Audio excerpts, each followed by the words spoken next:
It's day 5 of the 15-day critical assessment of the book From Third World to First by Lee Kuan Yew. It has been a transformational leadership series that is based on the amazing leadership of Lee Kuan Yew, who turned Singapore into a first world country. In this episode, we will examine how the enforcement of strict rule of law in Singapore by Lee Kuan Yew birthed a great nation. Lee Kuan Yew's leadership in transforming Singapore from a third world country to a first world nation is widely regarded as a prime example of enforcing the strict rule of law to foster economic growth, stability, and societal order. Here is a detailed breakdown of what ensuring a strict rule of law meant under his leadership. Number 1, foundation of legal stability. Lee Kuan Yew believed that for Singapore to attract foreign investment and sustain economic growth, it had to provide a stable legal environment. This meant establishing clear, transparent, and consistent laws that would apply equally to all, ensuring fairness and predictability for both citizens and businesses. Investors needed to trust that their contracts will be honored, property rights protected, and legal disputes resolved swiftly and impartially. This fostered an atmosphere where economic activities could flourish without the fear of corruption or legal arbitrariness. Number 2, firm law enforcement. One of the hallmarks of Lee's rule was the strict enforcement of laws. Singapore's legal system under his leadership was known for its efficiency, with laws applied swiftly and decisively. For instance, harsh punishments including fines, caning, and imprisonment were imposed for offenses like vandalism, drug trafficking, and other forms of criminal behavior.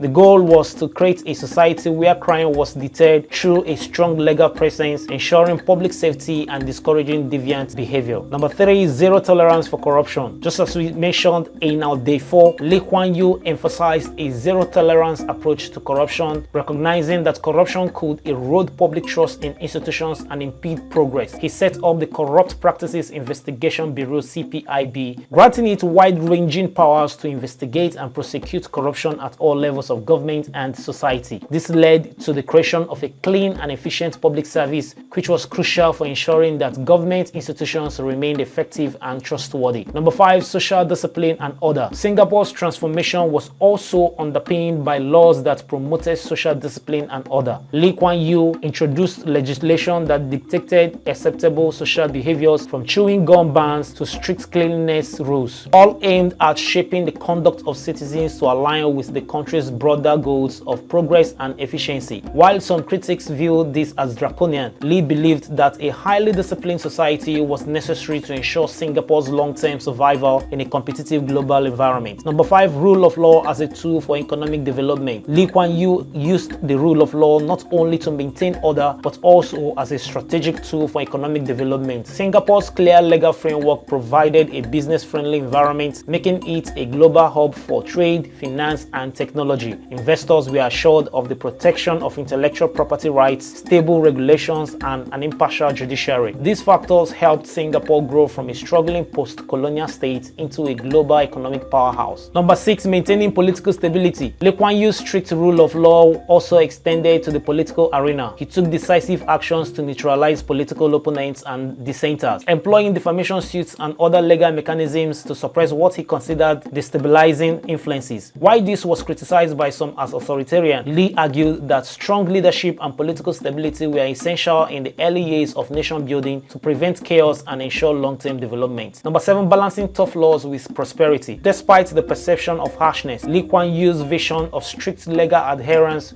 was balanced with policies that improved the quality of life for Singaporeans. His government provided quality housing, healthcare, education, and infrastructure, using the revenue generated from a strong economy. In this way, the strict rule of law was part of a broader social contract where citizens gave up certain freedoms in exchange for a stable, prosperous, and safe society. Number 8, international legal integrity. Lee ensured that Singapore maintained strong adherence to international law, especially in trade and diplomatic relations. Singapore's strict adherence to treaties, international contracts, and trade agreements further enhanced its global reputation as a reliable partner, contributing to its economic success. Lee Kuan Yew's strict rule of law was a cornerstone of Singapore's success, creating an environment where laws were not only enforced with rigor, but were also instrumental in shaping the country's path from poverty to prosperity. This approach helped ensure public order, attract foreign investment, combat corruption, and instill social discipline, all while laying the foundation for long-term stability and economic growth. Though it drew criticism for its authoritarian elements,